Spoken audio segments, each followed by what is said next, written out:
Assalamualaikum warahmatullahi wabarakatuh. Perkenalkan, nama saya Zahra Priliani Tania dengan nomor absen 35 dari kelas 11 Bisnis Jaringan Pemasaran 3. Di sini saya akan menjelaskan tentang alur proses terjadi administrasi transaksi pada khususnya laporan penjualan. Maka dari itu mari kita bahas tentang apa sih yang dimaksud dengan laporan penjualan. Laporan penjualan adalah laporan tentang keuangan yang memberikan informasi transaksi penjualan dari sebuah bisnis atau perusahaan ke pelanggan. Laporan penjualan adalah laporan pertanggungjawaban untuk beberapa pihak yang terkait dalam perusahaan. Sudah pasti laporan ini harus dibuat dengan data paling akurat.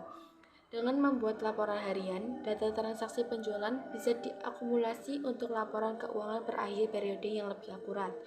Laporan penjualan pada umumnya ini berisi informasi periode sales, harga jual barang, jumlah barang yang terjual, total penjualan masing-masing barang, dan penjualan keseluruhan. Laporan penjualan yang rinci dan lengkap akan sangat membantu untuk melihat bagian mana yang perlu dilakukan perubahan atau perbaikan. Meskipun sudah mencapai target, namun hal itu bukan menjadi jaminan keuangan akan terus berjalan stabil di tahun-tahun yang akan datang.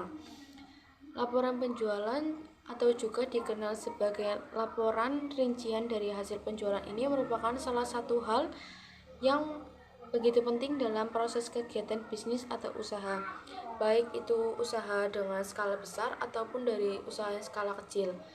Namun, tidak jarang bisnis atau usaha dengan skala kecil masih sering melewatkan hal penting seperti membuat laporan penjualan bulanan. Mengapa sih perlu diperlukan adanya laporan penjualan?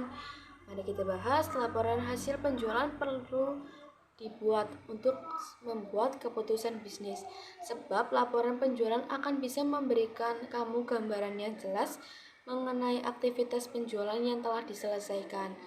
Misalnya bisa memberikan data tentang produk mana yang menghasilkan lebih banyak pendapatan setiap hari. Keuntungan dalam pembuatan laporan penjualan, Anda dapat memiliki kesempatan untuk mengetahui feedback dari adanya penjualan, kualitas, prospek, dan lain-lain. Laporan penjualan juga membantu tim pemasaran untuk mengurangi atau menaikkan anggaran serta memungkinkan data penjualan yang akurat dan lengkap. Mungkin hanya sekian yang dapat saya sampaikan. Bila terdapat tutur kata yang salah, saya mohon maaf. Sekian dari saya akhiri. Wassalamualaikum warahmatullahi wabarakatuh.